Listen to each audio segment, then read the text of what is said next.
Good evening and welcome inside William Academy's gymnasium here in Ontario's feel-good town, or as I found out today, the Chicago of Ontario. Yes. Extremely windy day today.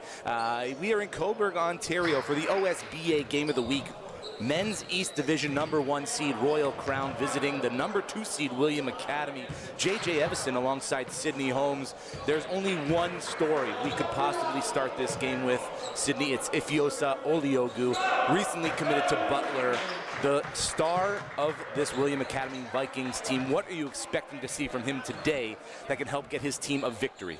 I'm expecting a build off of what we saw last game of the week against Bill Carruthers. It was, to say the least, it was an absolute demolishing victory for William Academy. It was the true composure that he had going into that game is something that I really need to see from him from the start moving forward. And we know that William Academy, where they thrive is they have multiple leaders on the floor. But where I think they need to kind of step it up, and they did so much in that game, is their vocal leadership. And I would love to see that coming out from Oliogu just at the start of the game. But we already know he's a points getter. We already know he's solid down low, beyond the arc. He's a consistent playmaker. So it's definitely going to be a good contest today for sure. That game, January 14th, a 20-point victory over Bill Carruthers for William Academy. If we go back to last year, I guess the end of last year, back in November, they suffered a 20-point loss to this very Royal Crown team. Royal Crown now coming off a loss of their own, their first loss of the season on their home court against Crestwood. What do you think is in their bag today?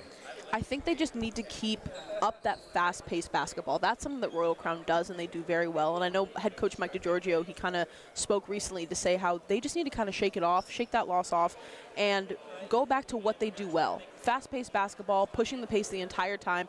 They have legs, they have stamina. We know that the training that comes out of Royal Crown is nothing next to sensational in terms of the quality of athletes they have coming out of that school. So they have the depth of players on the bench. They have the strong players at their disposal. They just need to kind of get back to that and shake off that loss.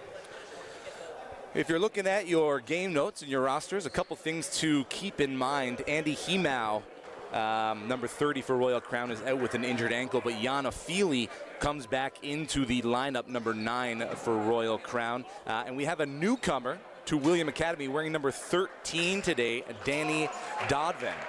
Excited to see what he can bring to this game.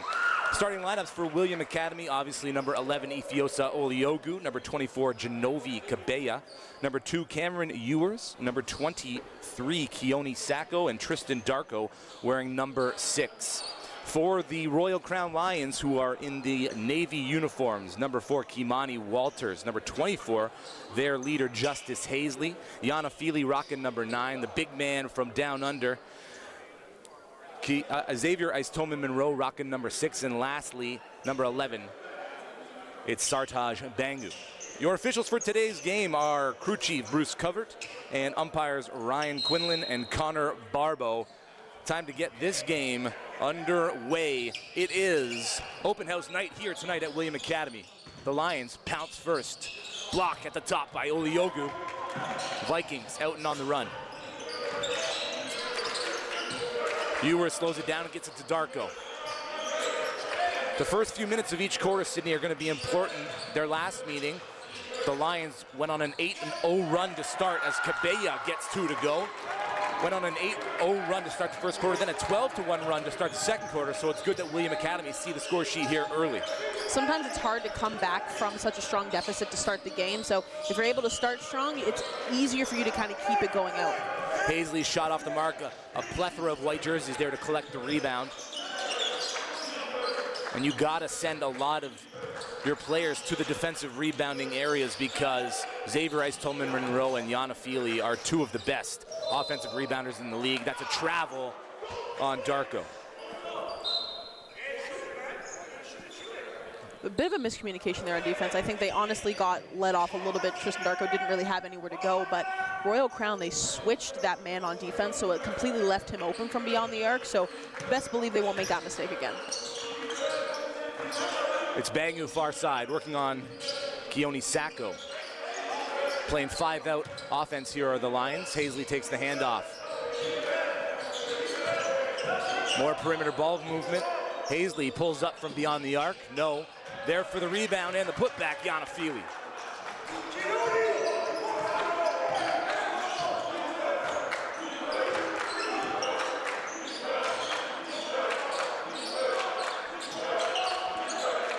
Darko looking for Sacco down low. Good defense by Ice Tolman Monroe. Ewers looking for a lane, blocked at the top. Afili.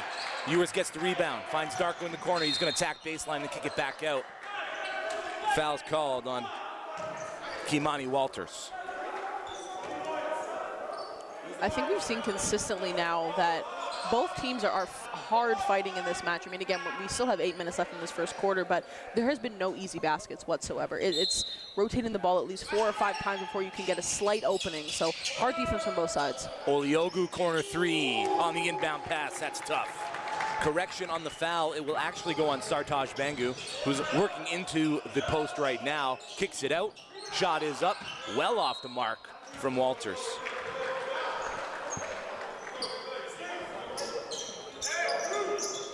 Watching the tape back from that November game, there was a few buckets that Oliogu left at the basket, some easy lay-ins. He missed 3 dunks in that game as well as he prepares to move to the next level in Butler University. Those are the small, minute details that he's gonna have to be more consistent at. Foul there, a second on Bangu. Get the and one opportunity for Ewers. We talk about this mental game in basketball, and up until this point, I mean, Royal Crown is the team to beat. They are the best team in the East currently.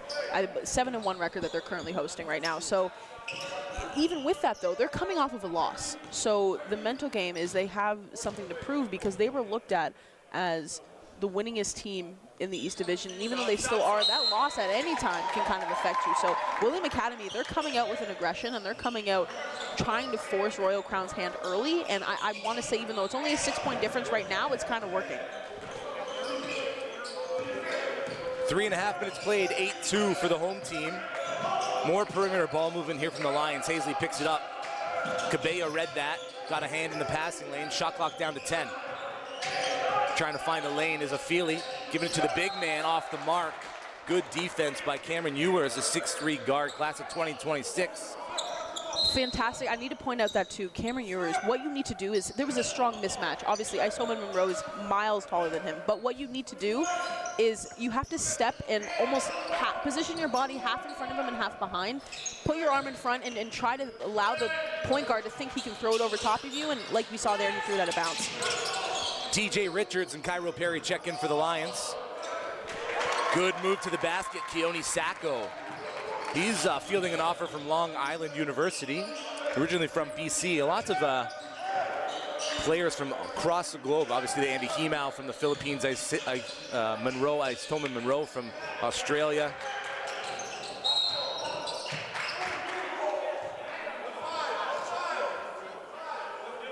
Travel called. Justice Hazley positioning his body right in the path of Tristan Darko, forcing him to shuffle his feet.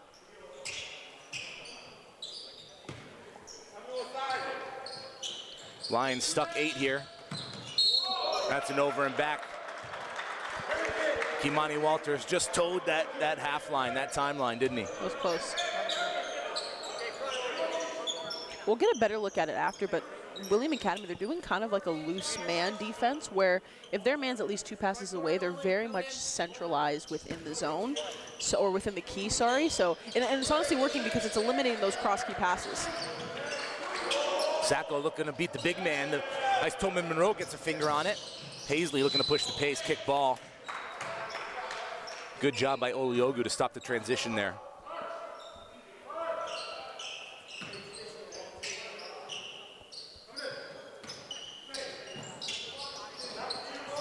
Ice Tolman Monroe with the butterfingers. Here's Ewers, got one to beat. That's going to be contact on the body on the way up. Ewers will head back to the free throw line. He completed an and one opportunity earlier in this quarter. Gets the opportunity now to increase his team's lead with the clock stopped.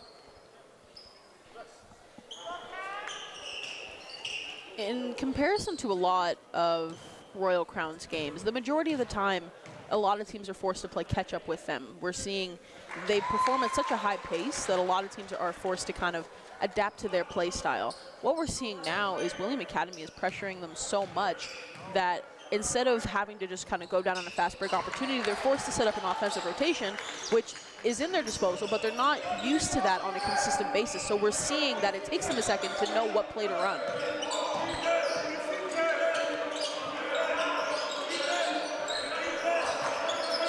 TJ Richards gives it up to Hazley on the far side. Guarded closely there by Keone Sacco. Richards gets it back. 5 seconds on the shot clock, working into a lane. Walters on the take. And one opportunity for Walters. Tough basket.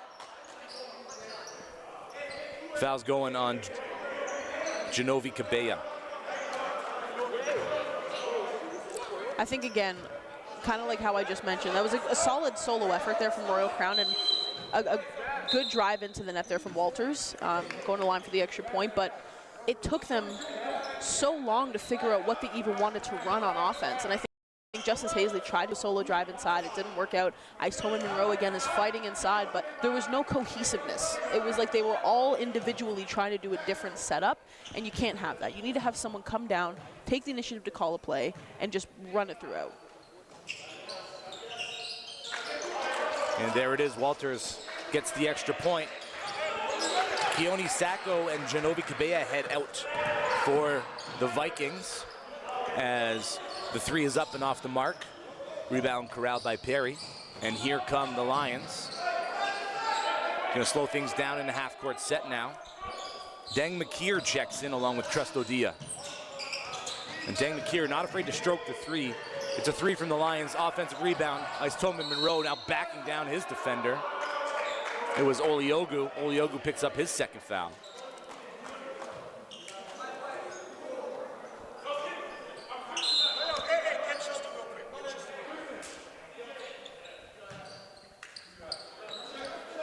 Sacco immediately back into the game. Coach wants a word with Darko as Ice Tolman Monroe is at the free throw line. So you said it off the top, we're waiting for Xavier Ice Tolman Monroe to really find his footing here in the OSBA. Yes. He was the 2024 Waratah League MVP for basketball in New South Wales in Australia. As this season's progressed, though, I've talked to head coach Mike DiGiorgio, he finds that he's getting more comfortable in the systems and more comfortable with his teammates, and that's what's allowing him to blossom here slowly but surely. There's McKeer, far side. Sacco, shot is up. Iron, backboard, out of bounds. And to talk about that too, I mean, traveling from in and around Canada to go to another school is one thing. Traveling from halfway across the entire globe is another. So being able to be adaptable and to come into a situation like this is a tall order again. But we're seeing him finally come into his own. And again, we're seeing flashes of that aggression. I think given his height, obviously he's going to be given the look down low. I would just love to see a bit more cohesiveness in the post moves and the rotations that he has, because once he nails it, no one's stopping him. And we saw in that last rotation when he headed to the line. Occupying that dunker spot, getting some space. Couldn't keep his hands on the ball. He's got to really secure that ball and make it his own. A couple times there he's been fed down low and it's just off the fingertips. What I think they could do as well is Perry, if he passes it just a bit higher, Ice Tolman Monroe doesn't have to feel like he has to completely corral it inside. He can keep it high like you said and go up for the layup.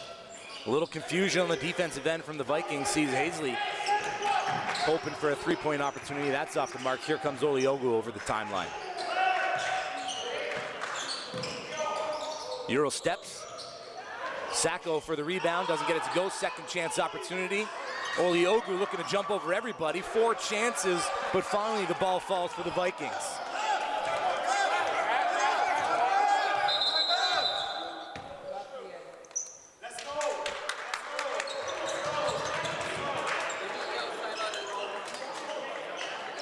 Timeout called. The Lions stuck here. 8 points, 4:24 left in the first quarter. That was a good timeout call from DiGiorgio. On that last one, William Academy had 3 chances, and the entire time Royal Crown was just standing there watching. That can't happen, especially when you're in a game. Again, you're down. On the road. Exactly, 14-6. You cannot give William Academy any more of an advantage than they already have. They're at home. This is their home court. As we said last time we were in Coburg, we didn't have the luxury of having this many fans. We have a lot of fans in the building tonight. Shout out open house. Yes, thank you very much. But you can't. I'm a big proponent of offense comes, and offense is one of those things that not everybody is a skilled ball handler, not everybody is a skilled three-point shooter, but there are things in this game that you can do and you can do well and you can execute it, and boxing out is one of those things. It doesn't take crazy amounts of practice to find somebody. And in that situation, who cares if that's your man or that's who you're guarding? Find somebody, box them out, grab the rebound. I guarantee your coach is not going to be mad at the fact that you boxed out somebody else's man. Like, that's not going to happen. So I think that's honestly the one biggest thing with basketball IQ that needs to be critiqued in players like this is at any stage, you cannot out-jump anybody. If someone else boxes you out beyond the small semicircle, you're not getting the ball. So I think instilling that now and having that be strong now is good. And so I think it was a good timeout call there for Royal Crown. Hopefully they can kind of fix things going on here. Well, you always want your first play out of a timeout to be well executed, as we see Levi Molotowski check into the game, number 20 in Navy. Ice Tolman Monroe downhill. That's an offensive foul. He got his knee up into the midsection of Oliogu. So 2 fouls on Ice Tolman Monroe. Still 4:09 left to play in the opening quarter. And when we looked at the tape from last game, these two teams have played. It was William Academy, yes, you know, with the fouls. 12 fouls in that first quarter for William Academy. Right now, Royal Crown are the ones putting themselves in trouble with fouling. I think one of the main issues as well is when you play at such a fast pace, you're forcing the defense to adjust at an even quicker pace. Otherwise, you're going to get caught out of position and draw that foul. So, Deng McKeer rattles one around. That one doesn't see its way through. Richards with the rebound. Richards working left, poking, prodding, nothing there. Trying to find the big man down low. Another errant pass into the post. Good defense from Deng McKeer. Doesn't matter who's guarding Ice Tolman Monroe, they're getting that position and making it hard for the big man, as we see the substitution now. Caleb Zhu checking in, and they have depth. This Royal Crown team have depth at the center position.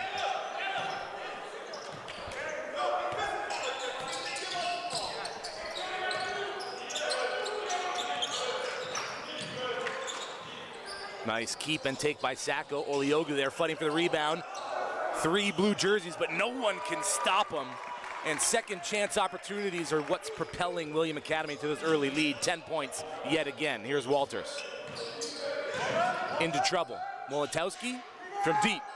Well off the mark. Zhu with the offensive rebound and the put back for 2.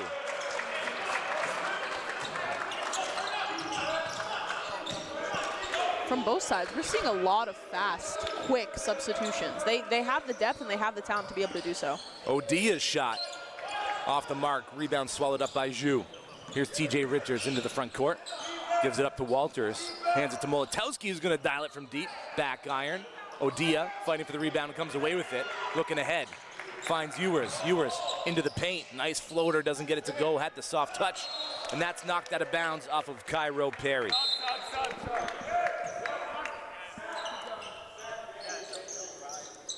Progress Imafidon checks back in alongside Tristan Darko for the home team, and Justice Hazley returns to the court for the Lions. Kimani Walters to the bench.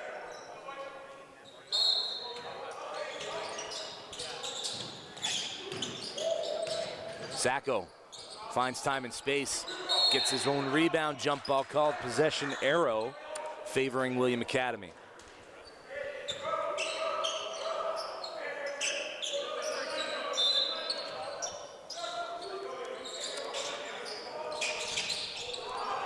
Off the knee of Imafidon and out of bounds.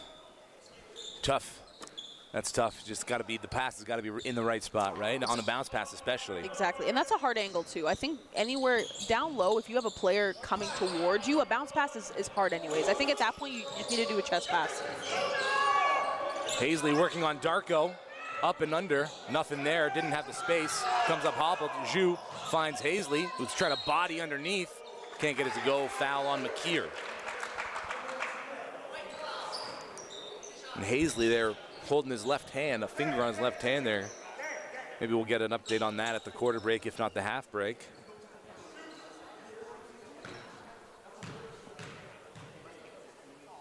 Shooting two. Hazley sees the first one through.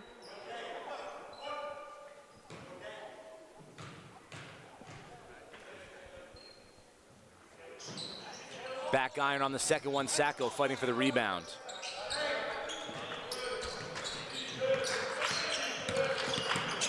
Darko hands it off. McKeer, far side, Odia.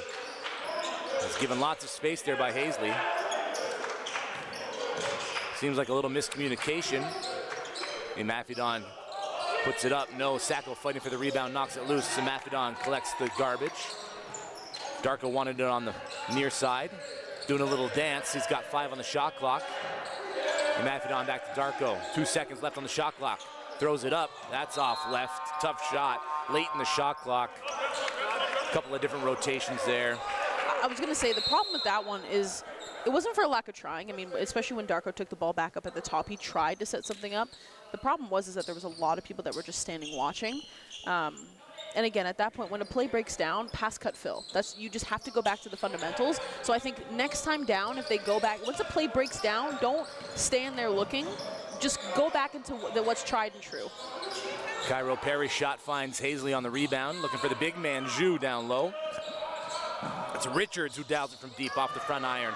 Another long rebound off a 3-point opportunity. Cairo Perry gets fouled on his way up. Foul goes on Oliogu. I thought you only had one. No, he had the first one. Which one he had?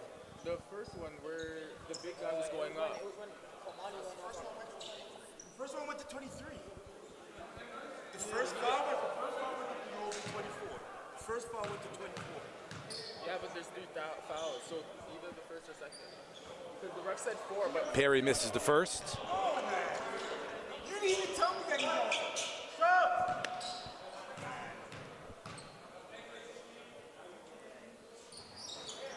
The second finds its way through. Fiosa Oliogu was going to check out with 2 fouls to his name here in the first quarter.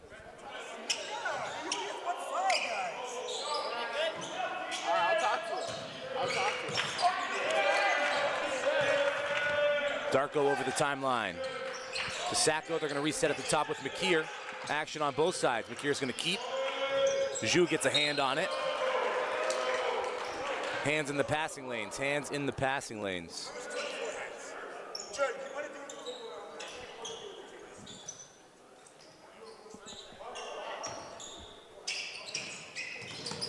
Inbound pass to McKeer.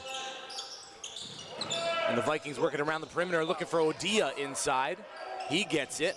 Second chance opportunity. Fighting Marcus Green for it. Here comes Hazley the other way. It's a one-on-one.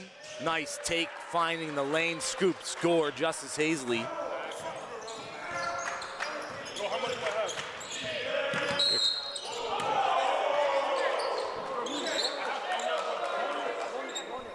Darko draws a foul on TJ Richards. And that's the team's 5th foul, so shooting free throws, William Academy.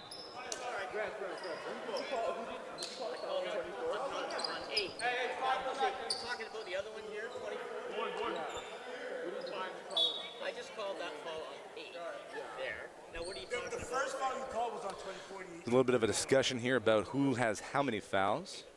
He did this. This is 11. Exactly. I'm talking about the first play he calls foul. Specifically looking for how many on Oliogu. That's why we subbed him. That's why we subbed 24. We're talking the first foul. Yeah, but he's saying that Alphonse has 2 fouls, and I'm saying he has 1. I'm just saying, did I report 11 on that foul? Then he was on 11. I understand the last foul was on. So the Lions have struck back here late in this first quarter, and obviously it's Justice Hazley leading this team, whether it's in transition, in the half court. He does it off Swiss Army knife. Yeah, I think one of the main things that we have talked about from him, at least even from the beginning of the season, is the level of speed he's able to execute anything from is what allows him to be such a true playmaker. And you look at what he's doing in this game, right? Like, he went to the position where he went and did a layup, it missed, went out of bounds, and he still was able to fight and do a pass almost out of bounds to Caleb Zhu. Like, he keeps it in, he keeps it consistent. So he's definitely one of the reasons why they've been able to kind of slowly but surely break down this margin. I mean, it's no surprise, obviously, he's a 2-time OSBA champion, back-to-back with the Royal Crown, former Ontario basketball, Canada Elite. You know, this Justice Hazley, if you've been around Ontario basketball long enough, you know that name. Exactly. 40 seconds left, 6-point lead for the home team. Here's Hazley. Dials it from deep, tickles the twine. Justice Hazley in the nick of time. Marcus Green comes up on Darko.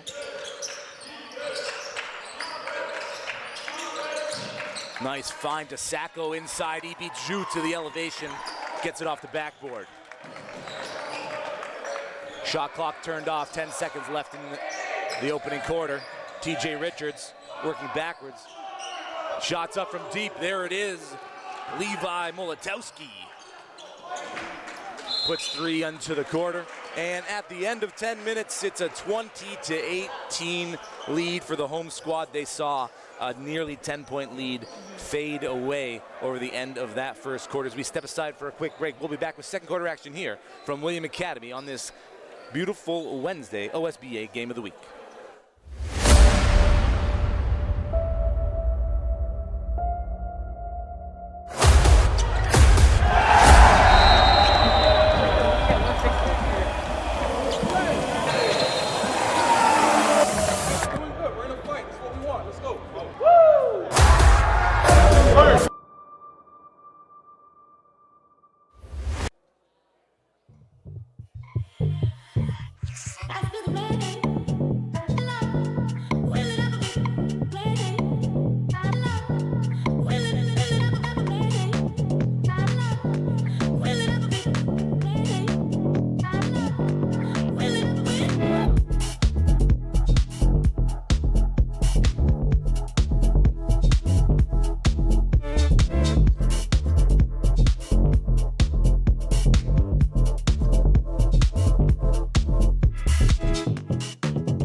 They call E former Team Ontario champion and OSBA champion. Working downhill, Ewers off the backboard and over the big man.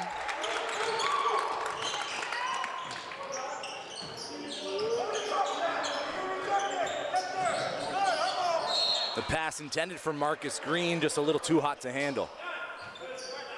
That was solid defense from William Academy. They forced Justice Hazley into a corner, so the only option he had was to go cross court, so it was a good option.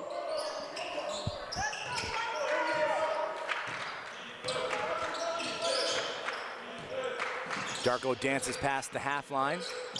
Oliogu near side, looking for the dive or the give and go with Cabella through the hands. It's recess time. I miss recess. It was just a nice break, you know? It's a beautiful break. Yep. Did you have 2 recesses or 1? We had first recess, lunch, and then last. Okay, so, yeah. Yeah, 3. Somebody I was talking to recently said they only had 1 recess and a lunch break. Oh my gosh. Hazley gets hit, finds the floor on his drive to the basket. Here's Ewers, the bounce pass to Darko. Nothing there, pulls it around. Back iron, Zhu with the rebound. Nice save by Oliogu. And Darko couldn't corral it. I think he was as surprised as everybody that stayed inbound. Yeah, I think, and Darko almost had it. It was just an unfortunate extra bounce. It just went right out of his fingers.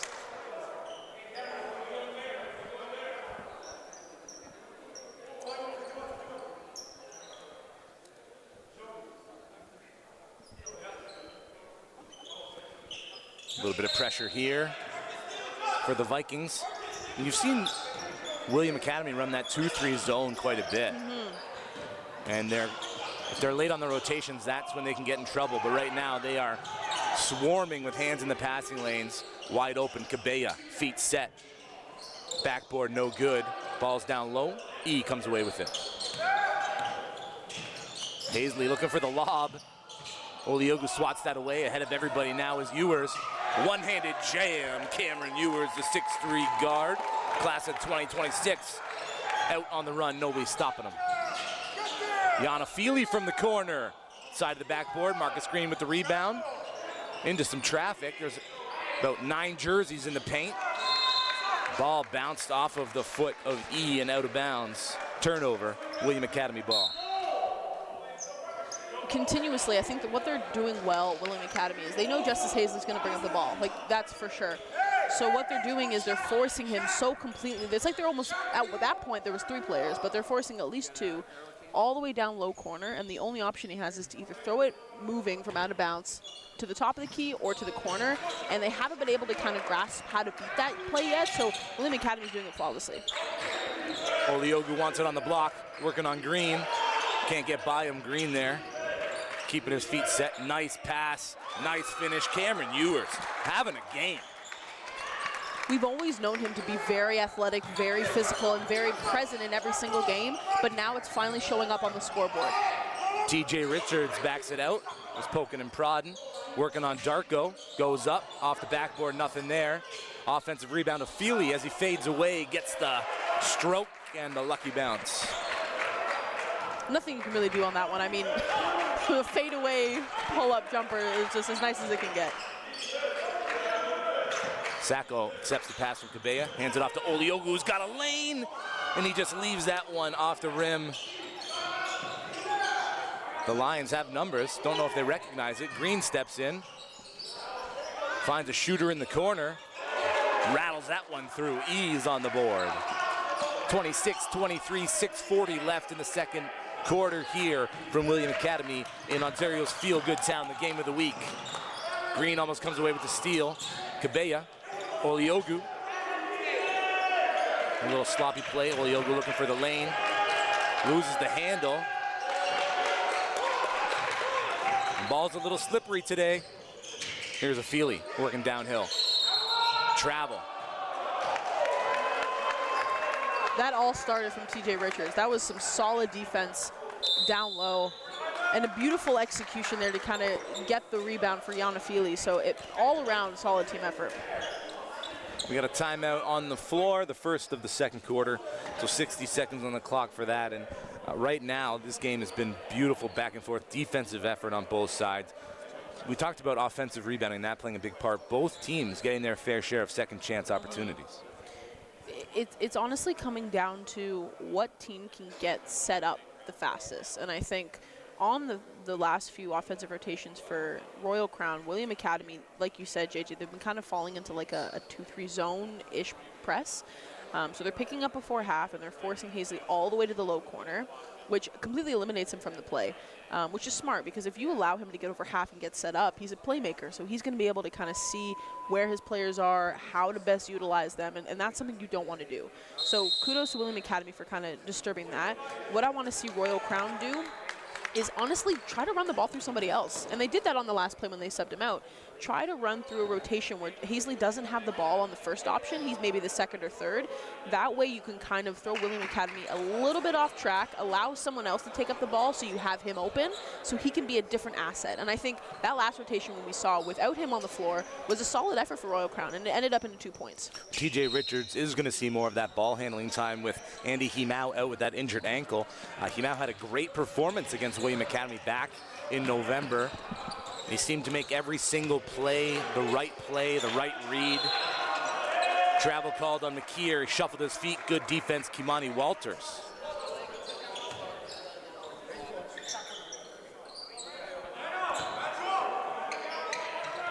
Richards accepts the ball in the backcourt, guarded for the first time. We're seeing Miguel Hunt in the game, number 7 in white. Zhu accepts the pass and then hands it off. Cairo Perry up top, giving some space. Zhu double teamed, keeps, backboard, good. Outstanding footwork there by the big man. It was a good like pump and rip through is exactly what he had to do to beat those two men. Odia into the lane, can't get it to go. Perry with the rebound. Gives it right to Richards. Richards finds a lane, blocked at the top, but not before contact.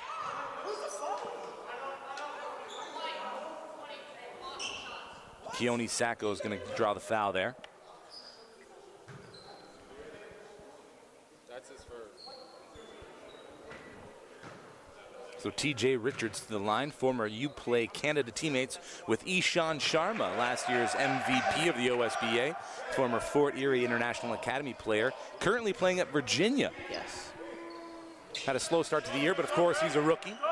I think naturally with anybody, and this is where I'm very curious to see where a lot of these guys will go next season, is there's always growing pains for rookies. You're coming into an established team.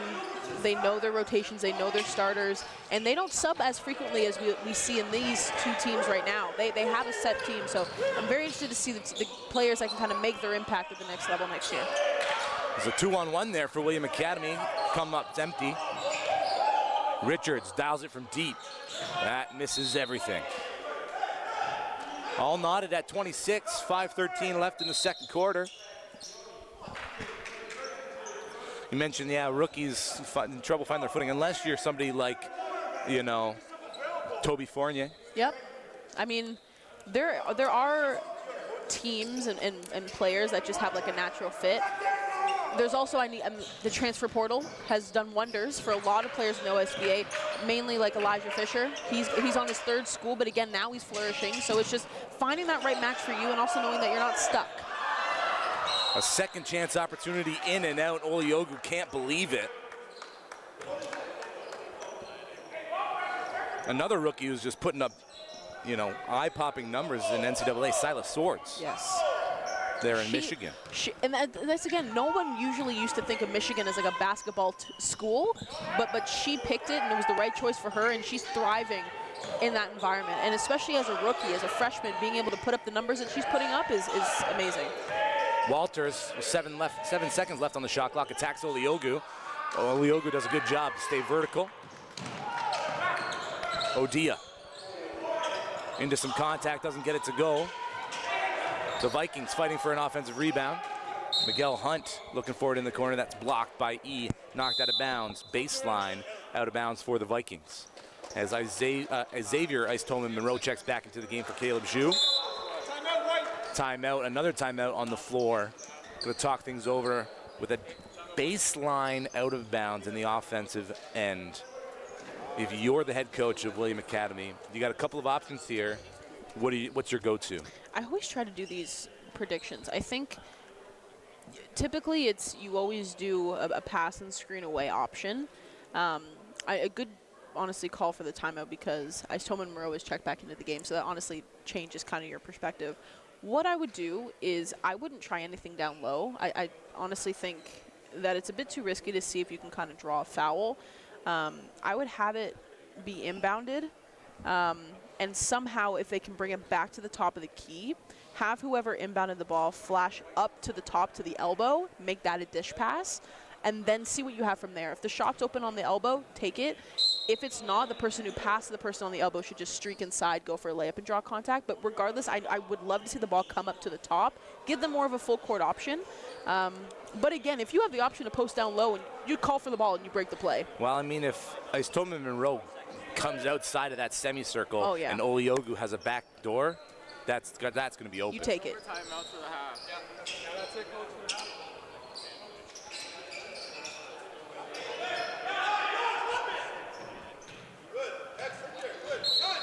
No one guarding the inbounder. Oliogu's going to fade to the bench. Up top, Odia, far side. McKeer bobbled it, steps inside the three-point line. Odia is looking for the rebound. It's Oliogu on the wing here. Loses the handle, collects it back up. 10 seconds on the shot clock. Oliogu from deep. That hits the back of the iron and falls into the hands of Yana Feely. Feely peeks one. McKeer gets his hand on the pass intended for TJ Richards in the far corner.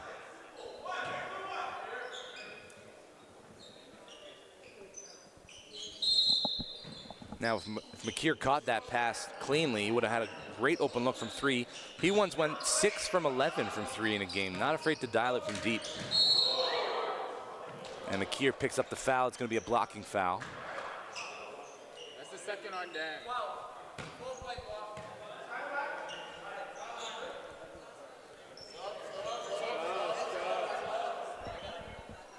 And Cabella will check back in for Deng McKeer now that Deng has 2 fouls to his name.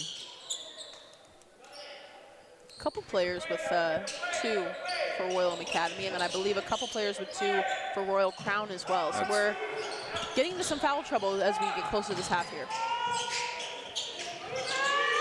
Nice Tolman Monroe just getting the hand above everybody else. And Odia called for the foul.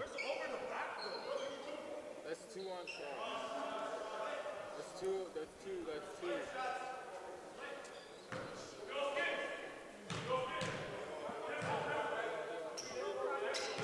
So I told Monroe to the line. First off the left rim, backboard, and misses. We always talk about missing free throws and how that's... I hate it. Sorry, did I say that too quickly? I hate missed free throws. Well, I mean, it plays such a factor in a game, you know, like this, where it's going to be close and that was the you're first going to get to the free throw line. You're going to get your chances to get buckets at the free throw line. Exactly. It's one of the easiest shots for anybody to make. Easiest shots. Oliogu over the timeline. Plays give and go with Cabella. Ball finds the Macedon now into the corner.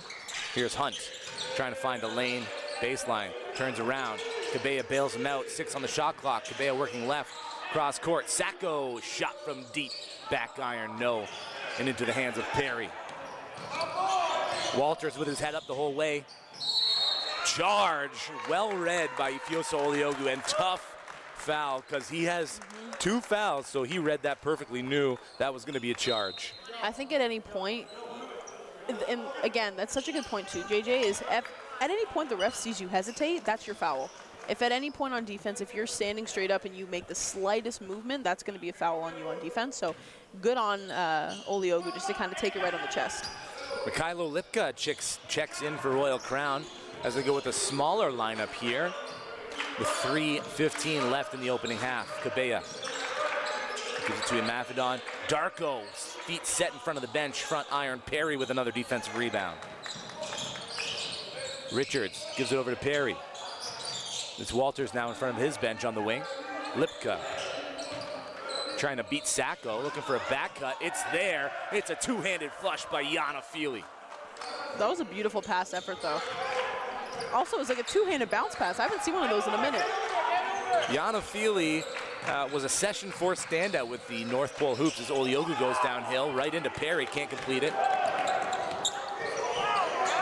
Here's Richards poking and prodding, pulling it back out. Perry, Lipka, Walters puts the rock to the deck, finds a lane, trying to go up big against Sacco, saved by Lipka. Here's Oliogu. He's got Cabella ahead of him. Cabella's gonna keep, and Feely's gonna be called for the foul. It's always a bit funny to me when I see players on the other end. They have their arms up in the air and they're walking away. They're like, but my arms are straight up. Like, yeah, your arms were, but like if your hips were out or you're like were bent or over, like it's. But I guess to the coach's point too, there has to be consistency in what you're going to call, and if it's going to get called on one end, it has to get called on the other. And again, human error is a true thing. Not to say that that call wasn't a foul. I do believe that that was the correct call. But I think it's when you get into stressful situations, one person can see something that another doesn't. So it gets hard, especially in a game that's as close as this, right? It's a 3-point margin. Royal Crown has grabbed the lead for the first time in this game. So very, very close game. And I think this is going to be the story for the entirety. Cabella misses the first. He has received an offer from East Carolina University, and he's listed as the number 18 player on Up Next Canada's top 20 list for class of 2025. So we get to see him for another year blossom here in Ontario. Hopefully here in Ontario, unless he moves his talents to the States. Misses the second as well. The Vikings still stuck 3. Richards takes the handoff from Lipka, trying to shake Miguel Hunt. Gives it up to Afili. Good defensive switch there by the Vikings. Afili keeps, finds a lane, and floats it in.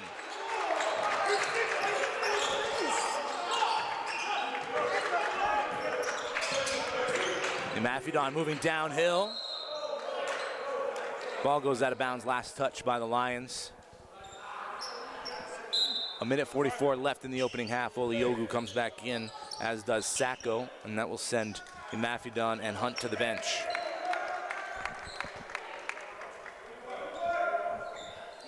William Academy going for a bit more of a taller lineup there. Sacco accepts the inbound pass, kicks it up. Cameron Ewers, who's had his fingerprints all over this first half. Steal by Justice Hazley, out on the run off the backboard and through. And that's what he does best. He'll just poke the ball away. His teammate's there, and he just goes out on the run. Here goes Oliogu working downhill. Kicks it to the corner. Sacco, back iron. Oliogu draws a foul on Afili.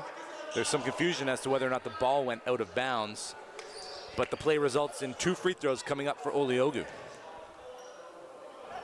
And we have our 5th player in foul trouble. That's Jan Afili. So Sartaj Bangu, Jan Afili, and Xavier Ice-Tolman Monroe for Royal Crown all have 2 fouls. Oliogu and McKeer for William Academy with 2. I think in this game, because of the amount of starters that have 2 fouls, we're seeing a lot of switches in the lineups. There's not really been like a clean lineup out there for more than, I want to say, 5 minutes. There's been quick rotations on both sides, but that's also how you keep your players healthy and you keep your players like fast feet ready to go.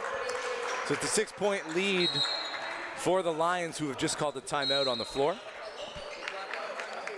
As Oliogu goes 1 for 2 from the line.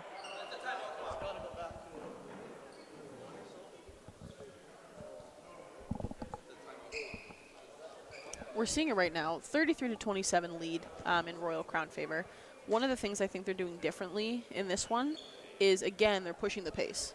In the first quarter, we were seeing a lot of William Academy controlling the play style that was going to be demanded from Royal Crown, and it was working for them. But now we're seeing a fast break effort that William Academy is more than capable of keeping up with as well, but with Justice Hazley, mind you, on that play, he completely turned his back on the ball and just put his hand out and guessed where it was going to be. It's like, that's such, the basketball IQ on that one is insane.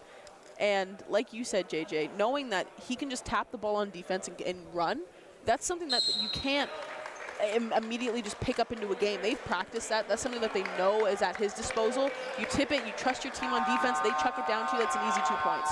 So having that fast aspect to their game, also the versatility in their lineup. There's a lot of players on the floor for Royal Crown that can carry the ball, that can have strong post presence, even if they're not crazy in that big position. Obviously, Ice-Tolman Monroe and Caleb Zhu have the height, but there's other players that have the physicality that allows them to play down low too. So that was one of the reasons why they've been able to kind of capture a small lead in the final minutes of the first half here.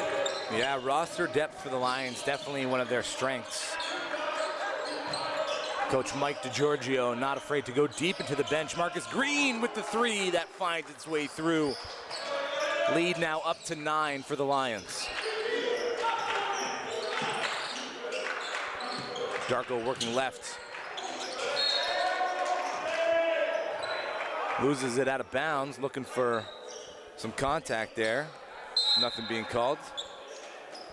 Mafidon to the bench, Oliogu in for the offensive possession.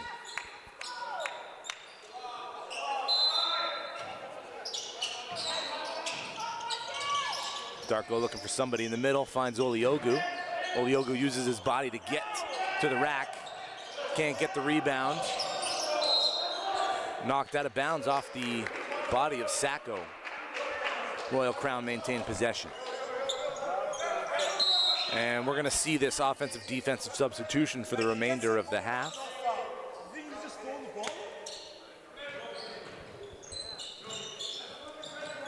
Green. And Richards playing give and go. Green's on the far side. Here's that zone defense we were talking about earlier. Hazley working on Ewers. Nice switch by Cabella. Hazley, left hand, backboard, no, swatted out out on the run. It's Ewers who accepts the pass. Two-handed flush, sees that one all the way through. Under 20 seconds remaining, 36-29 in the opening half. Richards over the timeline. And the Lions want the final possession. Green at the free throw line, makes his move. And there's contact there. Shooting two. And Mafidon does a good job to convince the ref that he was the one responsible for the infraction. I mean, it's smart. He has no fouls. Well, he has first foul there. It's always like, usually you kind of see it more in the mindset of like the third or fourth quarter, but what my coach used to do is when it would get down to like crunch time, she would call a timeout or she would let us know who had a foul to give. So in situations where it was down low, it's a bit muddy on like who the foul was on.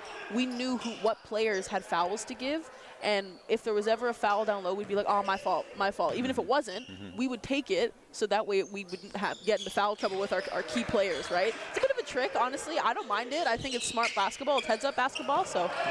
4.4 left on the clock. Darko throws it up from half court. The clock did not start at the appropriate time, but the half is over. 37-29 after 20 minutes played here from Coburg. William Academy trail by 8. We're going to step aside for the half. We'll be back with second half action from the OSBA Game of the Week. Stick with us.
Welcome back inside the William Academy Gymnasium here on this beautiful Wednesday evening for the OSBA Game of the Week between the home team William Academy Vikings and the visiting squad, the Royal Crown Lions. After 20 minutes, Royal Crown ahead 37-29, led by Yana Feely, who slid right back into that starting lineup, didn't miss a single beat. I think one of the things we noticed about Ophelia as well is his contribution on defense, and his tenacity is what allowed him to have such a clean drive to the net on offense. Like, he was kind of adopting a little bit of the Hazley play style where you tip the ball from the defender or from the offensive person, you kind of just have a clean line to the basket. And we noticed as well when Hazley was subbed off, he was more in that like controlling position with the ball in his hands. So he honestly did it well. He led his team effectively, and it's showing up in the scoreboard for him. For William Academy, not somebody who you would have predicted to be the leading scorer at the before tip-off, but give credit where credit is due. Cameron Ewers getting it done all sorts of ways with 13 points to lead his squad. I've always said as well, William Academy has athletes at their disposal.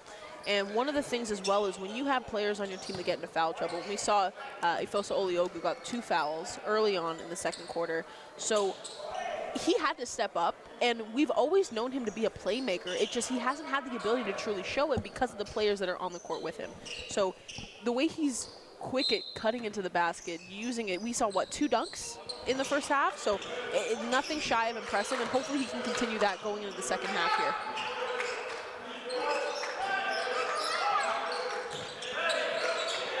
Keone Sacco hands it off to Darko, kicking it back to Oliogu. Trying to get deeper into the paint. Hazley accepts that pass intended for Kabeya. And now it's Walters. Bangu, corner 3, bang!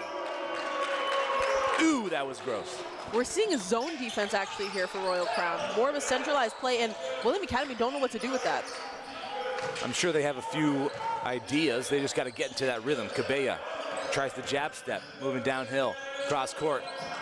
Almost intercepted. Here's Ewers, puts it up. That one a little too strong. Feely with the rebound. Hazley now working over the timeline. Gives it up to Walters just to get it right back.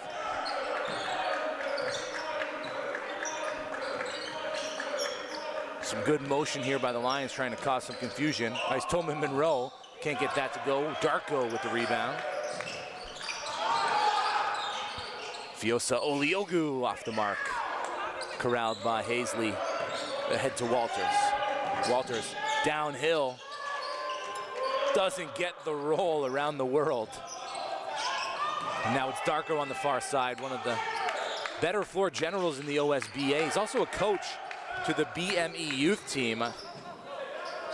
They went back to back to back to back last year. And I wonder how he separates that, you know, player mentality in terms of having a role on a team versus the coach's mentality and worrying about everything. I've honestly always said that that could be an asset too, but sometimes it can allow you to kind of lose focus on like what you solely need to do as a player. But one of the benefits is your court visibility just becomes that much more heightened because you're looking at other things, right? I think sometimes it can be easy for players to kind of just become focused on your own role and like where you're passing to. But when you have that secondary mindset, I think also with us as well, we see the floor and allow to share that with other people. And I think having that coach's mindset does the exact same thing. Little side-to-side action. Bangu not ready for that pass, but deflected by Ewers. 2 seconds on the shot clock. Walters gets it up, backboard no. Darko accepts the rebound near the timeline and pushes the pace down floor. Blocked at the top by Hazley. Got just a fingertip on it, but enough to change the direction of the ball. Hazley now looking for a runner to go with him. And a little miscommunication between him and Yana Feely. It was a 4-on-1, and Feely was fading to the corner as opposed to driving to the basket. I think honestly on those plays as well, no one was looking to score. Like, no, there has to be at least one person that's like, I'm getting the ball and I'm scoring, and nobody was on that rotation, and we saw it play out. Obviously it went out of bounds, so someone has to be aggressive. Sacco attacking baseline into the body of Ice Tolman Monroe, and that's going to be some contact there, so the 3rd foul goes on Ice Tolman Monroe. And Keone Sacco to the free throw line. Vernon, BC native.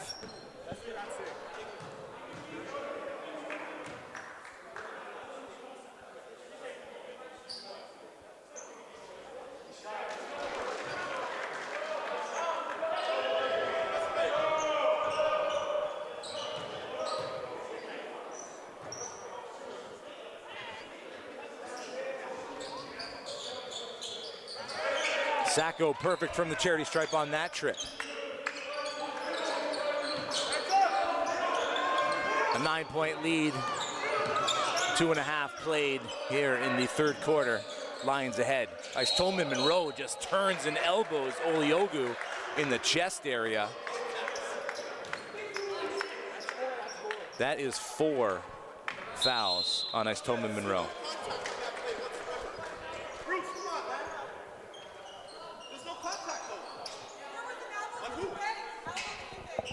Caleb Jew back in the game, number 22 in Navy. He's got a bigger workload today due to the foul trouble for Ice Tolman Monroe.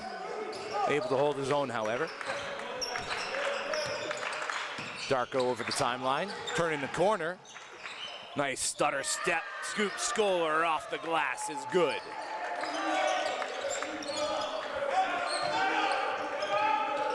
Goes for the steal, Bangu keeps, fakes, finds Afili, who's looking for Zhu. There's lots of bodies underneath. And Zhu completes the play.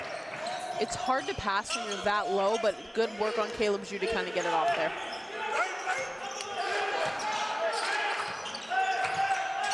Oliogu working with space. Goes at Zhu, gets the rebound, kicks it out. Darko, feet set, time and space, back iron. Another offensive rebound, nice spin move, nice handoff. Beautiful finish by Keone Sacco. Good playmaking by Ifiosa. Here's Yana Feely on the near wing. Almost a 5-out offense here by the Lions. Paisley wants to screen, uses it, finds the baseline cutter. It's a Feely blocked at the top by Oliogu. Here's Ewers. Off the glass, and somehow Ewers found the basket. Again, I think the shifty playmaking that we've seen from Ewers has been consistent. Like, he's getting to the basket and he's scoring at a level we haven't seen him do all season. Ewers with the right-hand scoop, a little lackadaisical on that one. You want to see him go up a little stronger. But how about the way that this Vikings team has come out of the half, Sydney? I feel like if Ewers was a little bit more committed on that one, it would have gone in. But again, they're coming out firing. We saw this exactly in the first quarter. It went away in the second, but they're forcing Royal Crown to play how they want them to play. Like, they're forcing Royal Crown to be adaptable instead of leading. And we see Royal Crown is consistent when they're the ones leading on the floor, and William Academy is not allowing them to get that chance. And it's working out for them, and we're seeing them chip little by little away at this deficit right now. 5-point lead for Royal Crown as Darko accepts the pass. Moving downhill, blocked at the top by T.J. Richards.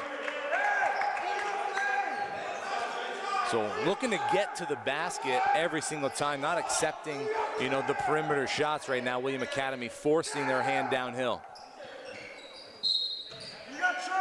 Trust Odia in the corner.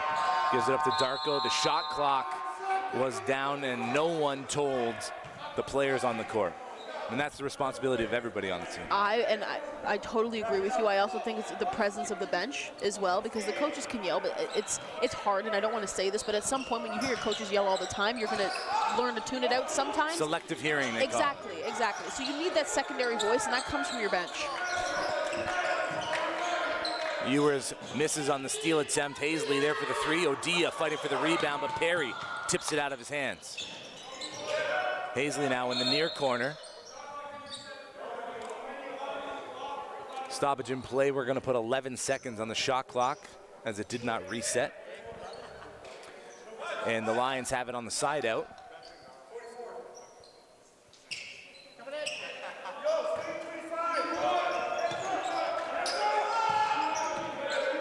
There's that 2-3 zone again. Zhu accepts it and slams it down with ferocity.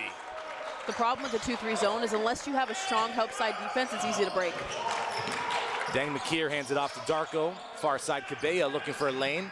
Jump step into the lane and foul by Cairo Perry. Cabella to the free throw line.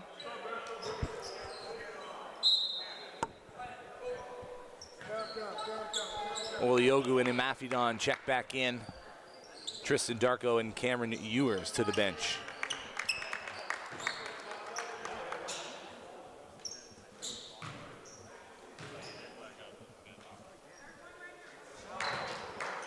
Cabella makes the first. And right now, the way this game's going, it's looking like free throws could dictate the winner. Absolutely. In this half, William Academy, perfect from the charity stripe. There's too many players that are in foul trouble to not allow it to get to that point, so it becomes making them that much more crucial. One thing that Royal Crown does exceptionally well is manage the clock, right? They're not going to force a quick possession if they don't need to. The shot up and off the mark from Kimani Walters. Oliogu directing traffic now. Pulls up from just inside the three-point line. That's off the near iron. Zhu corrects the rebound. Here's Hazley. Bounce pass. TJ Richards. Doubled. And there's foul on Progress Imafidon. That's 2 on Progress. That's 2 on Progress. Two. Levi Molotowski checks back in. Walters heads to the bench for Royal Crown.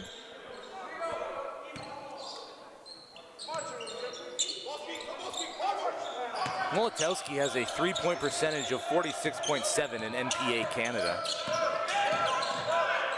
Cabella doing a good job. Perry shoots the three. Traverses backwards. Here's TJ Richards with a second chance opportunity. Oliogu swallows up the rebound.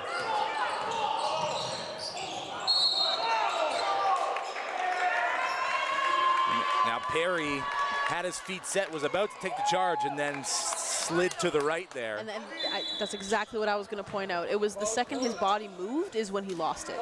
Up until that point, it was a clean jump ball. It was going to be a clean jump ball. If not a charge. Exactly. But the second you move, it's just, that's where the foul comes. Oliogu at the line. Back iron. It's a little too strong.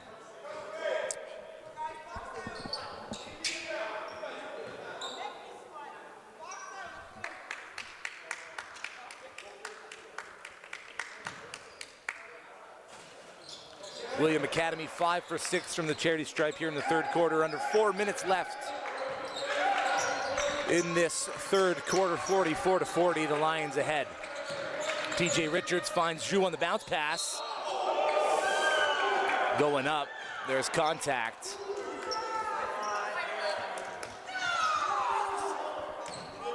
Oliogu receives his third foul for reaching. It's hard, but what I would do, especially if it's in a position where he's in foul trouble, it's because you have to play him. I mean, Oliogu is like a key player. And he has to learn how to play with those fouls, absolutely. right? Where I think they're making the mistake is putting him in a position where he's anywhere down low. They have the height and they have the versatility where I would swap him out and have him guard a point guard. He's fast enough. At least that way he is not allowing himself to get into foul trouble off of those bigs, because we've seen he's already had 4 fouls, right? So I would have subbed him out. Odia finds a lane, uses the backboard. Good read by Darko, knowing that he had trailers behind him and that all of the Royal Crown players were collapsed within that three-point line. Richards working that pick and roll again with Zhu. Here's Cairo Perry. Gets his defender in the air, loses a handle on it. Molotowski kicks it back out. 6 seconds on the shot clock. Darko comes away, gives it up. Good finish. Progress Imafidon. Timeout, Royal Crown. It's a 1-point game. Again, all you have to, and I'm a big proponent on if you're going to dribble and you're going to do those moves, you got to dribble to go somewhere. You can't just be dribbling stagnant. You got to make a move off of it, and that was, we usually always see Justice Hazley kind of do something with it, but in that moment where he lost the ball to Darko, he wasn't going anywhere. It got caught going between the legs.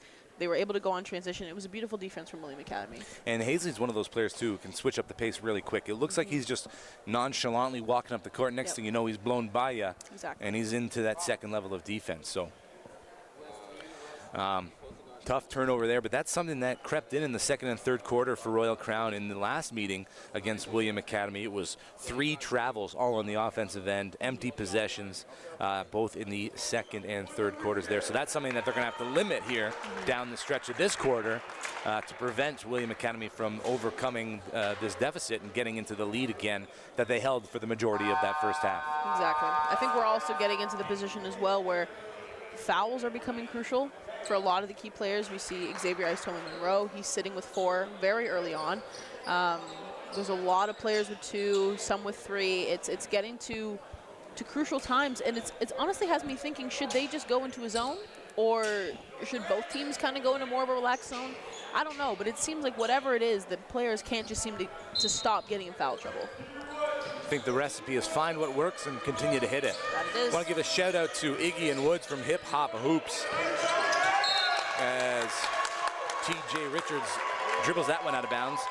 On their podcast, they had said that this game they anticipated being a lot closer and a lot different than the last game between these two sides, and it has proven to be that. At least through nearly 3 quarters. Oliogu on the block. He's going to draw double coverage, elevate off the backboard, doesn't get it to go. Foul on the arm. TJ Richards takes that one. It's his second.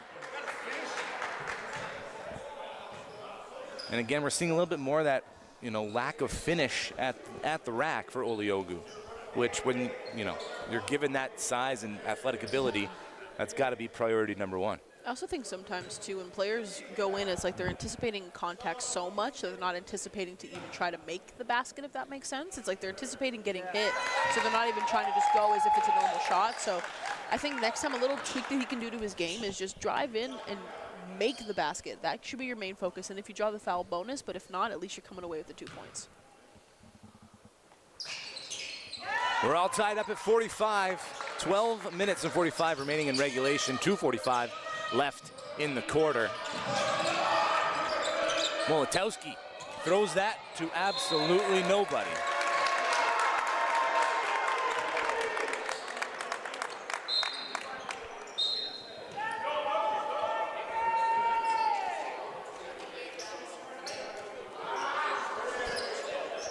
We're going to get the game clock reset to 2:41 here.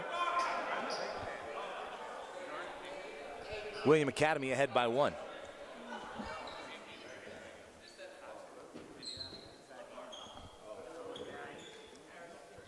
Five team fouls on the Lions, so William Academy shooting free throws from here on out. They are 7 of 8 from the free throw line here in the third quarter, so doing a better job getting points when at the free throw line.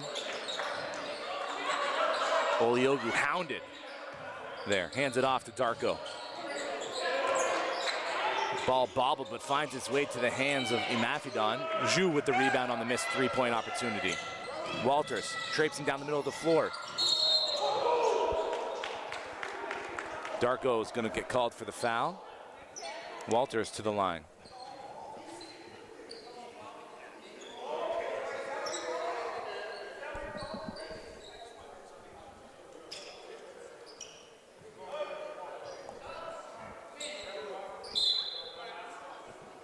Double substitution, Marcus Green and E check in for the Lions. It's first season here with Royal Crown for Marcus Green. He was the, we mentioned that, the 2022, the Up Next Canada class of 2025 prospects to look out for. 6'5", class of 2025. Knocked down some shots from the perimeter. Good defensive presence.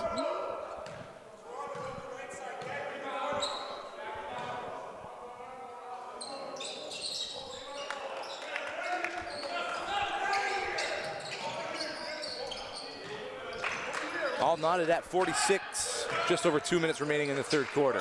Imafidon gives it to Oliogu.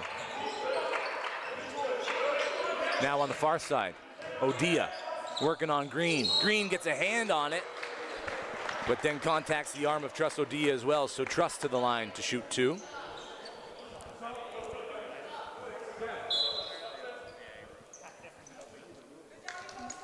Keone Sacco checks back in.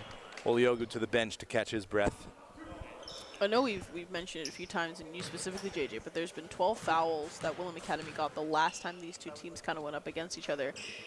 The fouls are more so spread out this game, but still a tremendous amount of fouls given from both sides. Oh,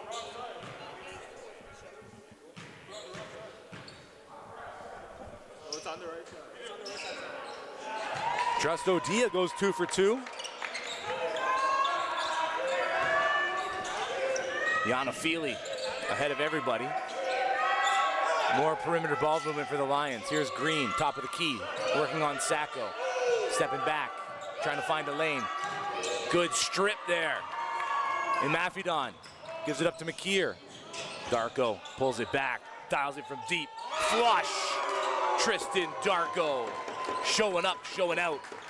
51-46 for the team in white. Another turnover. McKeer ahead of the pack. Kind of slips, but gets it to go off the backboard. I've never seen someone try to gather the ball so fast and get it off in my life. Trapped in the corner. TJ Richards looking for a teammate. Yana Feely on the near side. Jump step. Another strip. And Mafidon fighting for it on the ground. A couple of jerseys fighting for it. It's going to be a jump ball. No one's letting that go. Possession arrow. Just got changed. I believe it's going to favor William Academy, but we'll wait for the official call. But credit Progress and Mafidon for just absolutely being a hound on defense. 2 possessions in a row.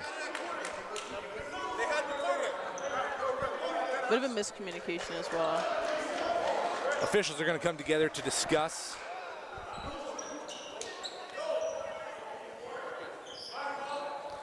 And it will, in fact, be Royal Crown possession on the baseline. Hazley back in.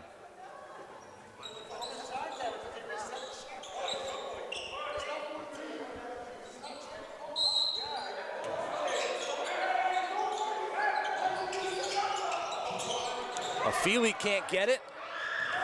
Sacco fighting for it. Last touched by Sacco. Hazley will have it on the side out. As Sartaj Banglu checks back in, Yana Feely will head the bench. So a little bit of chaotic basketball here at the end of this third quarter. 1:19 remaining.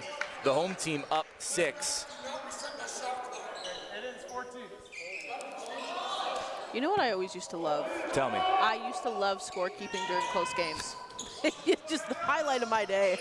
It was just, you know, it kept me on the edge of my seat, you know, allowed me to just really focus in on what I was doing. White 6. Darko gets his second foul. Walters is working there in the paint. We're getting to a position now where it's, when you have a packed gym, it's good because you can have like the ambiance of the fans and everything like that, but it also makes everything just 10 times more stressful for everybody that's on the floor. And especially when we get into this fourth quarter shortly, it's very, very close. Truss Odia hits the deck hard, shakes the whole gymnasium. Sartaj Bangu's pass intercepted. Darko gives it up to McKeer on the near side. Sacco accepts the pass. Back to the basket. It's going to make a move downhill into the corner. Odia attacking baseline, up and under. Is there enough English? There is. Home team up 9, 37 seconds left in the third quarter. Hazley working to the left. Nice dump off. Green gets the bounce and one opportunity. Marcus Green to the line. I want to credit William Academy for having multiple different players this game demonstrate an ability to have heads-up basketball IQ and get to that basket in chances when there doesn't look like there's much space. And their ability to kind of capitalize on that is honestly what's given them this lead that we see so far going into the fourth quarter. Green completes the three-point play. Good pressure here by the Lions. Darko able to break that pressure, still moving downhill. Plenty of time left in the shot clock. 15 seconds left in the quarter. It's Odia, near wing. Green trying to get a finger on it. McKeer up top, working on Hazley. One-footed shot, kind of step back there with plenty of time. Maybe he thought the shot clock was a little bit lower than it was.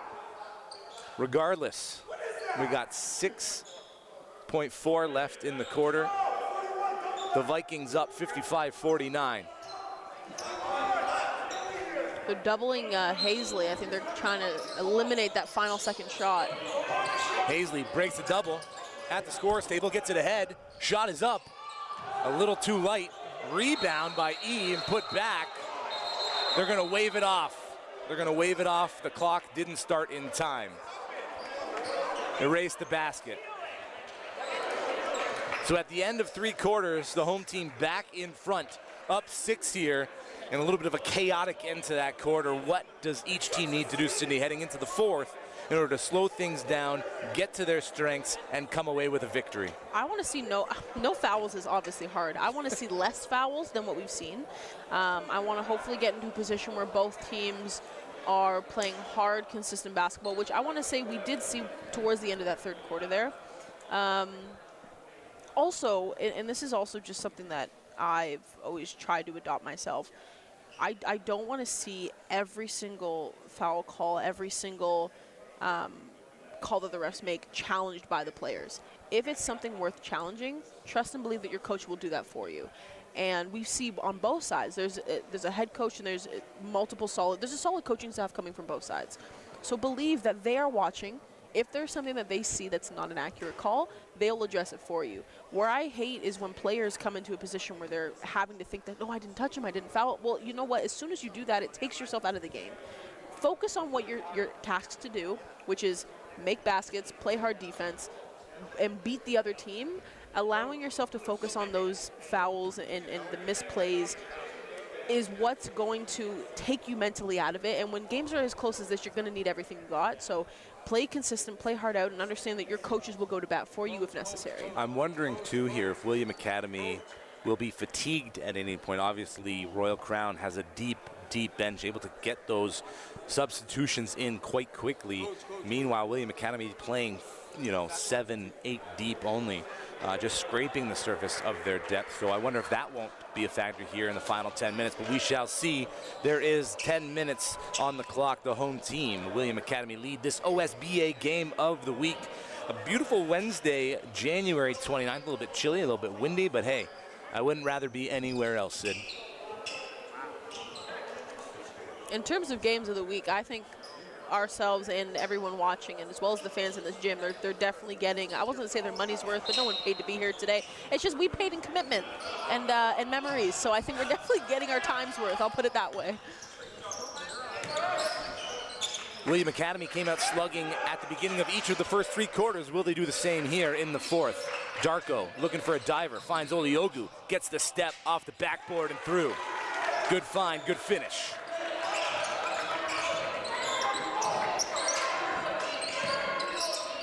Walters gives it up to Hazley. Hazley finds a lane, blocked at the top. Sacco there to reject him. Here's Tristan Darko down the right-hand side, waiting for some teammates and some help. Oliogu gives it right back to Darko. He's got McKeer to his left. Gives it up. McKeer shot up, bottom. And he can do that. You need to close out on him sooner. But if you're right by his hip, Darko will find that lane and exploit you. Perry hands off to Hazley. Far side, Walters now looking for that screen from Lipka. And it's Hazley on the 3, front iron. Green looking to save that one. He can't.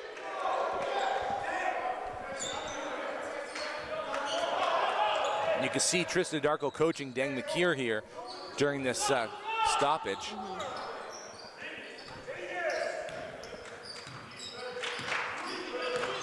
Here he comes. The handoff. Sacco, and working to the far side.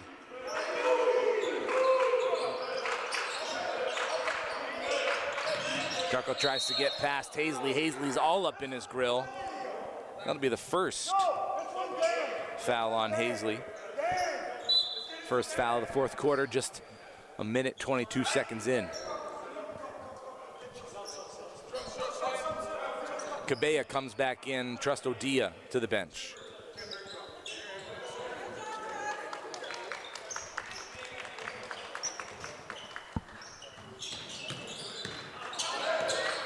Oliogu gives it to Cabella. loses the handle. Cairo Perry with the steal. Hazley with one to beat. That's a tough foul. That's a hard foul.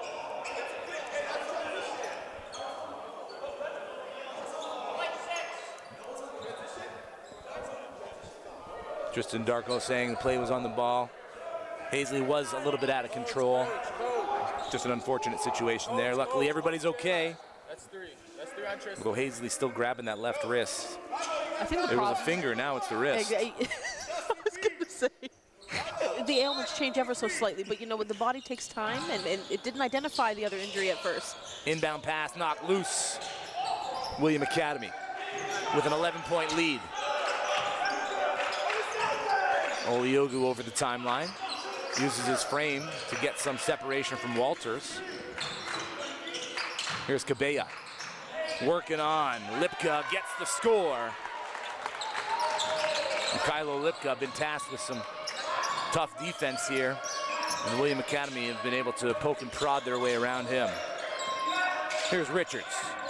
Uses the screen. Back to the middle. From the free throw line, that's good. TJ Richards. Something Royal Crown is lacking a little bit right now is that height presence, right? They haven't put in their two tall guys, Caleb Zhu and obviously Xavier Monroe. He's been with 4 fouls for quite a minute now, but they've been playing shorter throughout this game, and I mean, it's allowing William Academy to really dominate down low. How do you leave Hazley that open off to the right-hand side? These are the type of moments where Justice Haley turns up the notch to about a 10. Yeah. You can't leave him open. No. Just as I say that, Ice Tillman Monroe is checking back into the game. It's almost like I saw the future, you know. Sometimes Got any lucky lottery numbers for Friday's draw you can jot down for me? I do, but you know what? I don't want to share it right now. I'll write it down for you later. I feel like if I say it, people are going to steal it from me. No, yeah, just write it down, and Yeah. I'll take it home with me.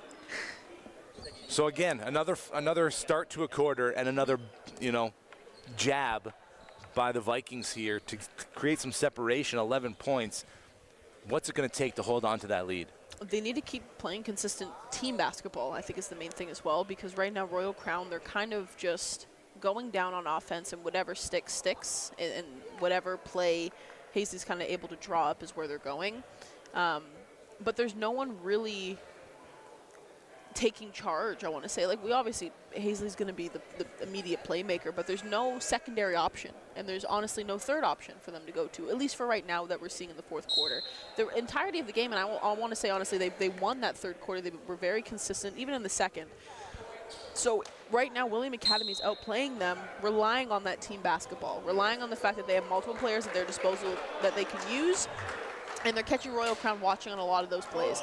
Now that they have more of a solid big presence down low, maybe that'll change a little bit for Royal Crown, but it's getting to crunch time, and they need to be focusing on that team basketball. And the crunch time lineup for Royal Crown: Yana Feely, TJ Richards, Justice Hazley, Xavier Ice Tillman Monroe. Yana Feely gets the easy basket on the inbound play. And of course, Cairo Perry. Little confusion on the defensive end here for the Lions. Feely working on Oliogu. Oliogu keeps the dribble alive, kicks it to the corner. Ewers, Odia top side. The three is up. Back iron. Ice Tillman Monroe with the rebound quickly ahead. Here's Justice Hazley, far side. TJ Richards has to pull it back out because there's nothing there. Good defense, transition defense. 3 seconds in the key. Turnover.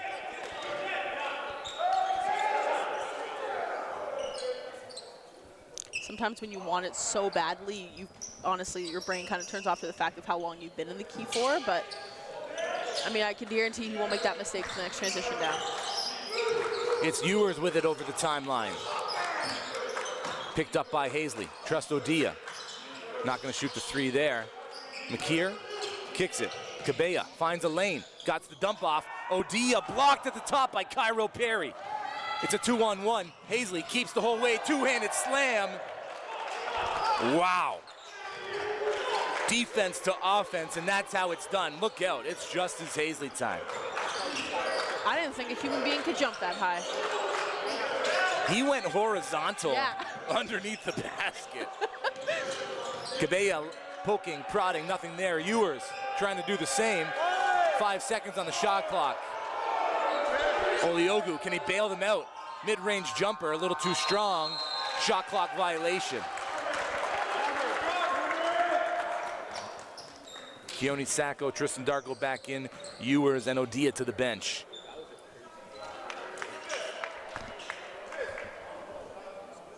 So right now, Sacco responsible for guarding the 7-footer.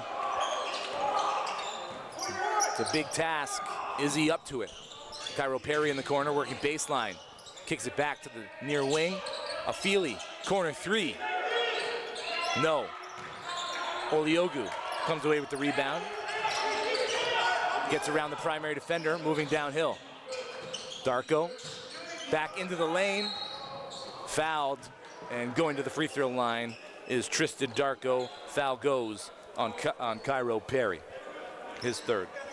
I understand we're drawing a foul, and again, nothing on Tristan Darko. He was fully leaning, but I also don't want to see him go out with another injury again. So I would say just try to be mindful with how much we're selling to get that foul. I would say just try your best to land as softly as you possibly can.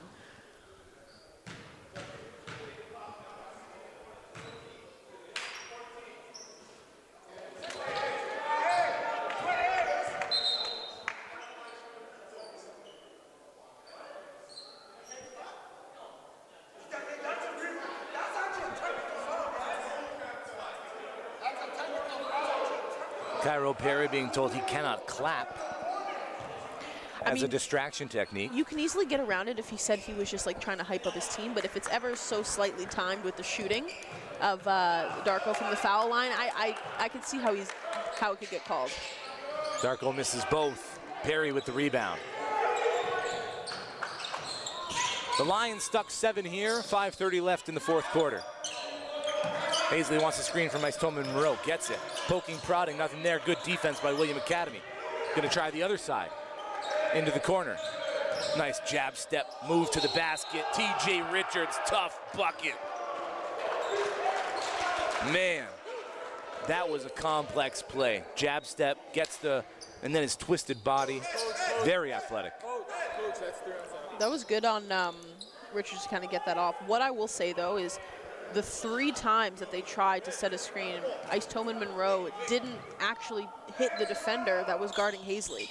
He kind of just went up to the spot and let him go. If he had set that screen a bit harder, they would have gotten open a lot sooner. But again, good on Richards to kind of get that play off.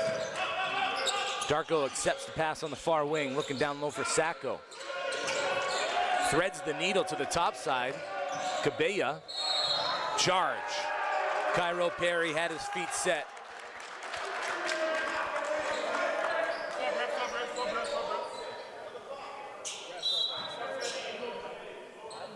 Genovi Cabella will come out. Ifeosa Oliogu back in for the Vikings. Slowly but surely, Royal Crown is chipping away at this lead that William Academy has given themselves. 62-57 right now, just under 5 minutes remaining in the 4th quarter.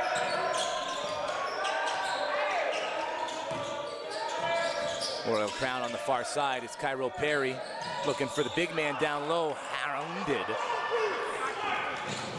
Imafidon keeps it around the world, doesn't get it to go. Ice Tolman Monroe travels before getting it to Hazley. Turnover from the defensive end. I think what Ice Tolman Monroe can do to get around that is just don't move. Like to be fair, he was moving up floor before he passed the ball off to Hazley, so I could understand where the ref would see that he's kind of walking with it. But at that point, just stop, give him the ball, and then continue on, just to eliminate the chance that it was a travel.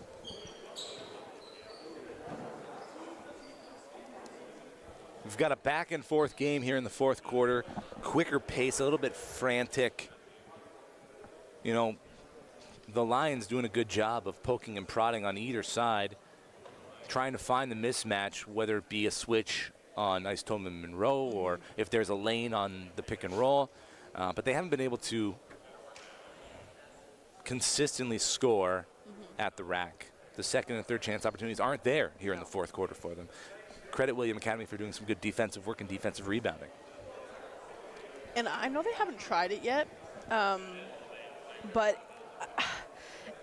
you're not really seeing a lot of teams in this league go two bigs at the same time. I don't know if it would be beneficial at this point, but if you put Caleb Jus and Ice Tolman Monroe out at the same time, give 2 big options, allow for Hazley to kind of have another accent. I would also keep out TJ Richards because I do think he was doing really well so far in this game, and his presence has been amazing. Maybe Lipka, just because I do like kind of his play style, but I think Perry would be a good asset. So if I were to pick a solid lineup for Royal Crown right now, I would say put your 2 bigs out there, have Perry, have Hazley be like your extended point guard again, but I don't know, at this point we're getting definitely into crunch time for both teams. McKeer finds the loose ball. Tristan Darko on the outside.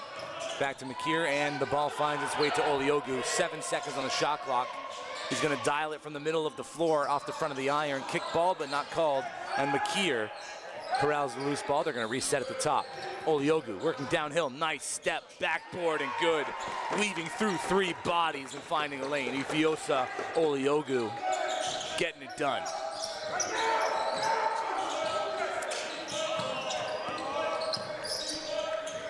Cairo Perry baseline, gives it up to Ice Tolman Monroe, uses the backboard to get it to go. It's a 5-point game.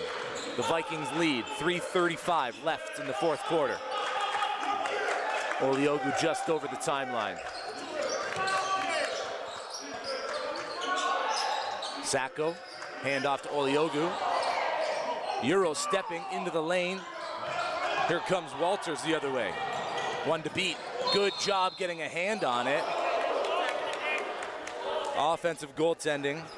Small part of me thinks if he didn't touch that, it might have eventually rolled in. It looked like it was going in. There's a chance, but we'll never know. We'll never know. So McKeer picks up the foul. And Kimani Walters to the free throw line for a chance at 2.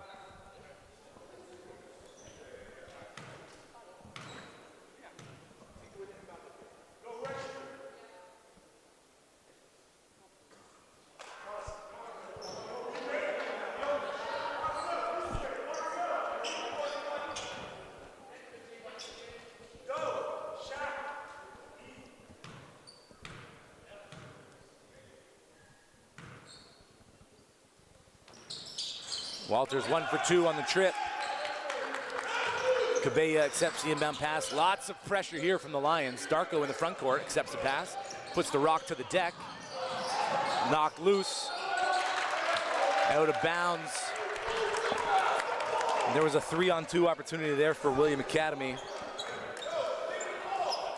The Lions all getting back on defense to disrupt that offensive possession. The problem for Darko with that transition is it's hard to kind of see the floor when there's 3 people in front of you, but when there's 3 people guarding you, know that there's 2 teammates of yours that are open. Cairo Perry from the corner, no good. Oliogu with the rebound, gonna slow things down. And William Academy just want to manage the clock here to end this game. Up 4. Cabella back to the top, and Oliogu on the far wing. Some action. Ball finds its way to Sacco.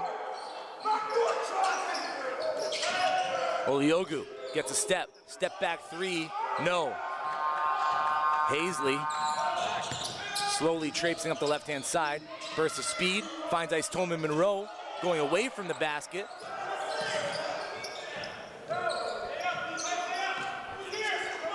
Empty possession for the Lions. Here's Cabella now. Darko picked up by Hazley. And Hazley getting a little too handsy. Reaching in, trying to go for that steal. Gets called for the foul.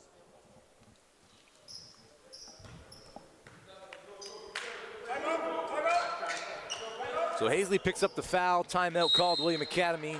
14 seconds on the shot clock. Just over 2 minutes left to play. And again, you call a timeout. You have a side out of bounds play. There are a few in your bag that you can go to. You want to see something executed well right here. I mean, it's also going to come down to clock management, too. If I was William Academy, you're not, I mean, it's 4 points. So you are so pressed to be scoring, obviously. But I wouldn't necessarily say that they're stressed to score immediately off the inbound. So what I would say is have the inbounder kind of pass it up to the top of the key. There should be someone setting a screen for the inbounder, cutting back door. If they can kind of dish it to the inbounder, great. If not, the person up top should just kind of set up a pass, cut, and fill, pass away, rotate, get that another screen off. So you're creating options, but I wouldn't necessarily say they have to fall in love with the first option, because they do have 14 seconds is a lot of time. Set something up, and they're not pressed to shoot, but I do think they need to finish the play, making a drive for the net.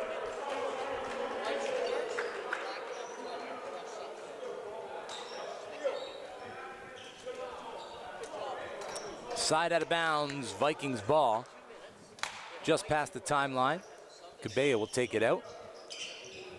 Trust Odia, Tristan Darko, Fiosa Oliogu, and Keone Sacco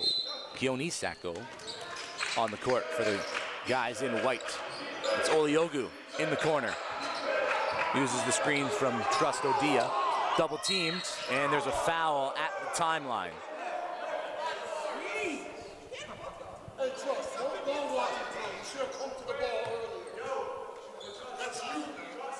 Both teams with 4 team fouls, so the bonus from here on out for both sides. 1:55 left. The Vikings lead by 4 on their home court in the OSBA game of the week this January 29th. And before the ball was inbounded, Trust Odia with a moving screen foul. I will say Perry did an excellent job of kind of baiting him in that situation, and it was a good sell. That's part of the game. Here's Hazley, putting on a flurry of moves. Walters looking for a lane. 2 shots. Keone Sacco called for the foul.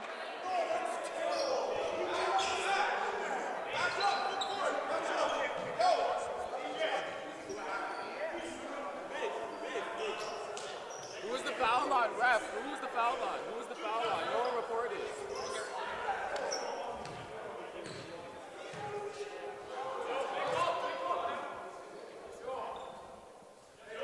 Walters drains the first.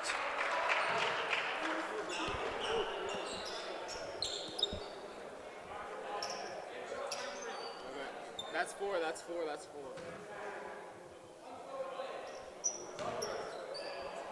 Wait, what? Wait, see?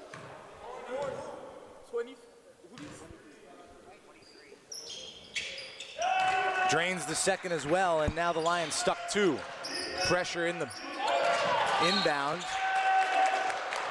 Odia looking for some extra help. It was just Oliogu going to accept the ball. That's 4. Now we've got Darko and Oliogu back. Full court man coverage.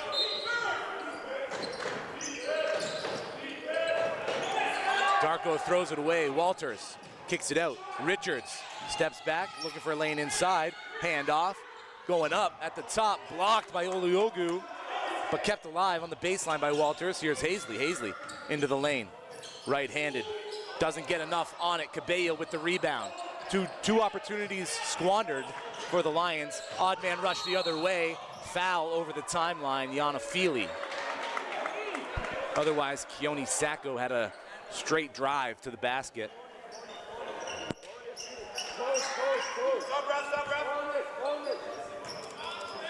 Darko heads to the free throw line, and Cameron Ewers checks back in for Genovi Cabella. So a chance to make it a 2-possession game here with 1:14 left in regulation. Tristan Darko, back iron, a little too strong. Bonus for both teams now, and we're in a situation where fouls are crucial. There's no fouls to give. It's a margin of 2 points. We're getting close to that minute mark left in this entire game, so there can be no mistakes, especially when there's a lot of players on the floor right now that have at least 3 to 4 fouls.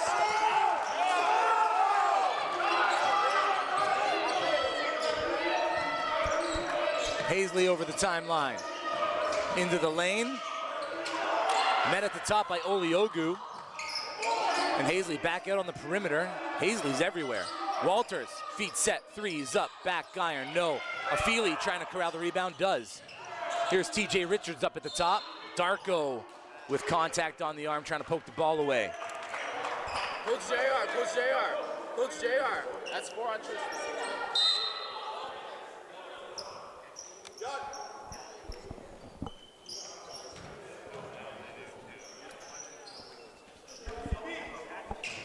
TJ Richards at the line, shooting 2.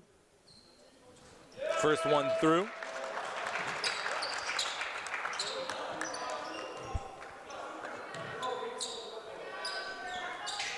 The second is good also. 1 point lead now for the Vikings. Looking for some help in the backcourt. Darko gets it to Ewers. Ewers now over the timeline. Oliogu accepts the pass. He's working on Cairo Perry.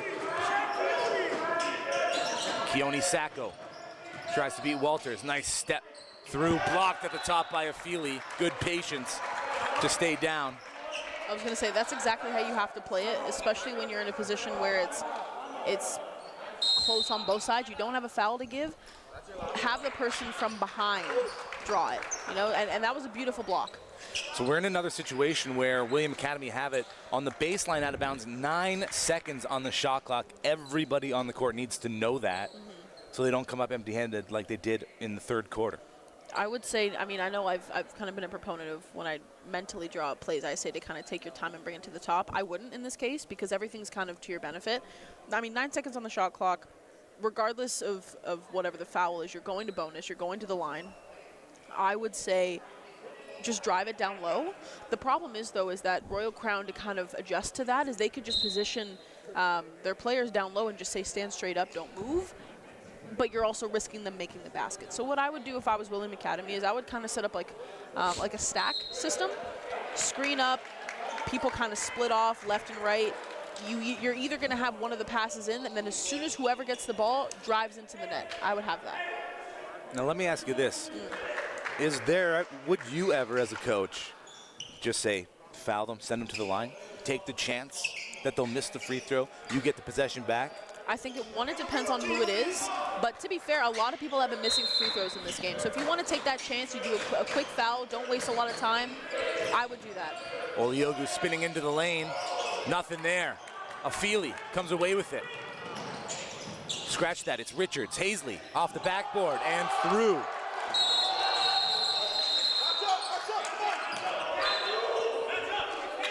We are gonna have 23 seconds left. The Lions up 1, their second time leading this game.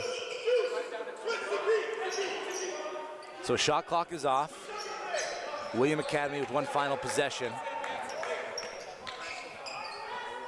Heavy pressure here from Royal Crown. No one even looking at Ewers.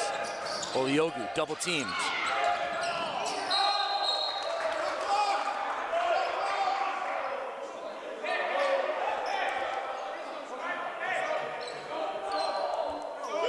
.4 left. We're looking for a substitution.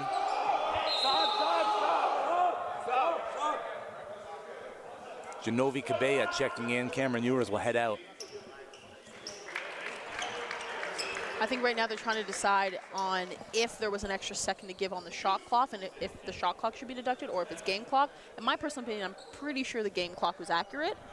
There is no shot clock. The shot clock's showing 24, but it's not going to run. Exactly. There's no shot clock.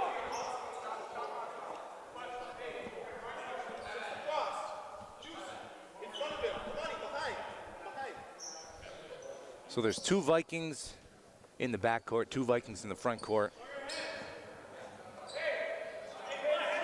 Oliogu and Darko communicating now with Cabella on the set and how to break the press by the Lions. Walters, Richards, and Hazley.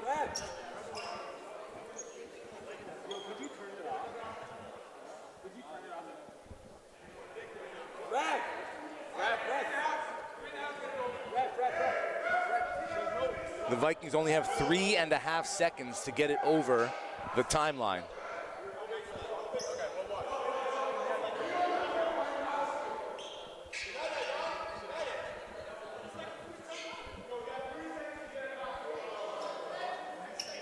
Royal Crown Lions lead by 1, 18.4 left in the game.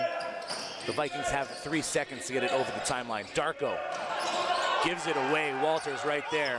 Hazley finds Walters underneath. Hard foul, Keone Sacco coming back full of momentum. Knocks Walters to the ground, and Walters goes to the free throw line. I think there was honestly just a bit of a miscommunication with the coaching staff of William Academy with how many seconds they had left, because I think what they were forgetting was they did inbound the ball and there was seconds drained off of the clock. I think what they're saying too is there was 23 seconds on the clock and then it was drained to 18, which would have given them only 3 left to kind of get over. So Sacco fouls out of the game. Deng McKeer will see the final 9.3 seconds. I just want to say kudos to myself. I've never done that fast math in my life. That was quick for me. It's basketball, it just changes things.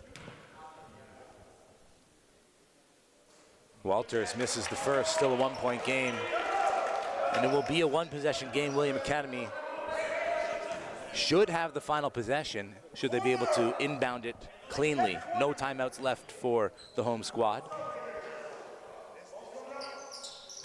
Walters misses both. Odia collects the rebound, gives it to Oliogu. Darko blocked, and a timely block by Yana Feely. Read that play really well. So for those wondering about the clock, there was a bit of a delayed start to it, so that's the reason why it kind of ran a bit later off the end. So we're at 3.1 seconds remaining in this game. And the Lions will go back to the free throw line, a foul on Oliogu. So Kimani Walters, who just missed 2, will go back to the free throw line.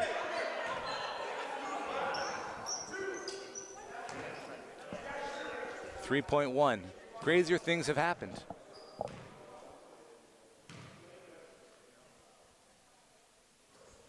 Short. I will say they got enough time to kind of just grab the ball and toss it up. 3.1, you can get it past the timeline. For sure you can. It's going to be a rush shot nonetheless, but you can at least get it over half. Odia with another rebound.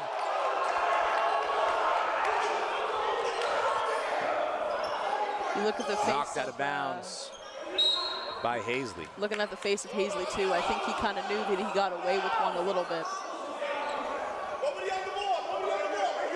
2.1 left on the clock.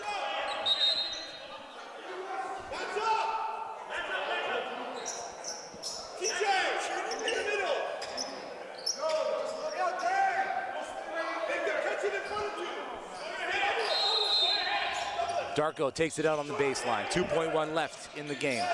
Here's Cabella accepting the inbound pass. 1-2 dribble, past the half, loses the handle, and that is game.